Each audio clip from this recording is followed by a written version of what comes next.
రగిలే రాళ్ళని పునాది చేసి ఎదగాలని, తరిమే వాళ్ళని హితులుగా తలచి ముందుకెళ్ళాలని,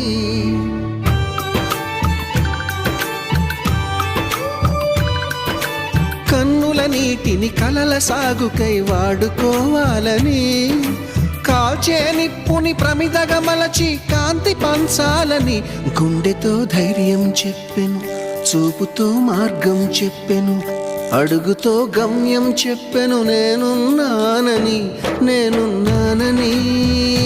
నీకేం కాదని, నిన్నటి రాతని మార్చేస్తానని.